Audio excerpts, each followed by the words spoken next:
It's me again, boys and girls, and welcome back to my special story time. Are you all looking forward to Christmas? Now, while I have your attention, I want to read you a very special story. It's my most favourite story, and it's called A Christmas Carol. And it was written by a man called Charles Dickens. Is everybody sitting nice and comfortable? Then I'll begin. A Christmas Carol. Once upon a Christmas Eve, Scrooge was counting his money.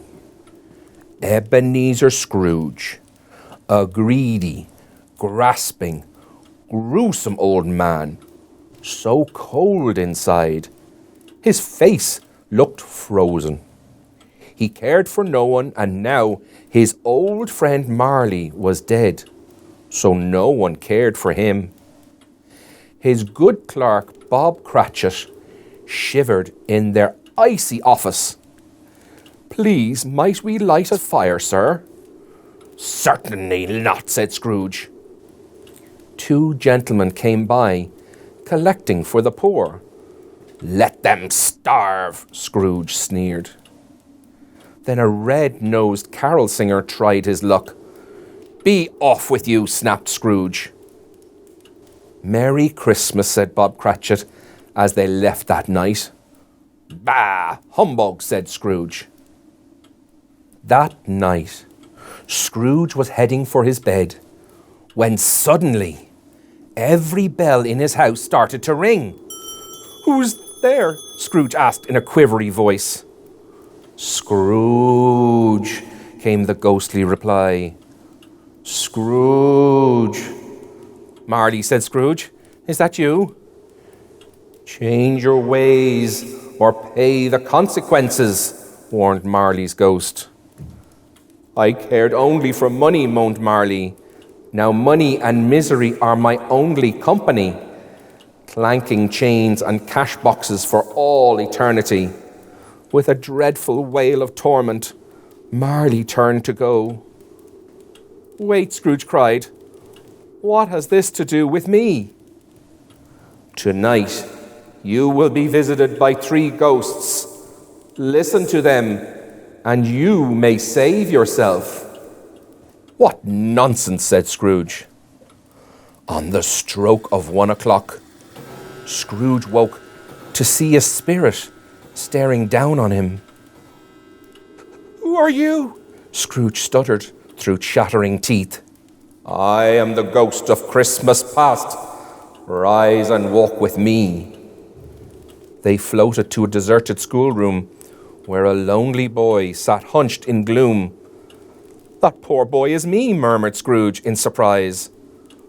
With a whirl and a twirl, they were off to a dance. "It's my old boss, Fezziwig. He knew how to throw a Christmas party," said Scrooge. "And was that Ebenezer Scrooge's sweetheart from so many years ago?" "I cannot marry you, Ebenezer," she wept. "You only care for money." "No more memories," shouted Scrooge, and he slammed down the ghost's hat hard on his head. The ghost sank into the floorboards with a loud sigh. The clock struck again, and a second ghost appeared. "Merry Christmas, Scrooge. I am the ghost of Christmas present. Celebrate with me." Scrooge and the spirit soared through the air, seeing Christmas joy wherever they went. In houses all around the town, people were eating, drinking, and making merry. Even the Cratchits, with a simple meal for their Christmas feast, were full of cheer. "God bless us, everyone," said Tiny Tim, the youngest. "He looks pale," said Scrooge. "Is he ill?" The spirit's response echoed in his head. "If things go on as they are, he won't see another Christmas." Somewhere a clock chimed, and the spirit, it faded away. Now, as Scrooge shivered in the darkness, he saw a hooded phantom coming closer. "Are you the ghost of Christmas yet to come?" asked Scrooge.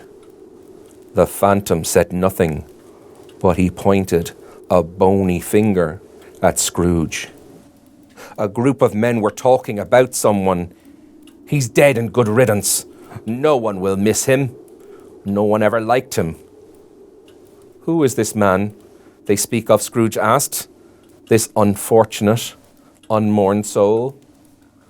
The spirit stayed silent, his bony finger pointing to a gravestone. Trembling, Scrooge read the name engraved upon it, and he looked up at the spirit in horror. "No," he begged. "Don't let me die. I can change. I will change." He ran to clutch the spirit's arm, and it turned into his bedpost. "I'm alive," he shouted, leaping for joy. "Alive!" Scrooge ran to the window. "What's today, boy?" he shouted to a lad in the street. "Christmas Day, of course," said the boy. "Buy me the biggest goose you can find," Scrooge ordered, "and hurry." The boy was back soon. Scrooge chuckled with glee. "I'll send it to the Cratchits. What a surprise they'll have."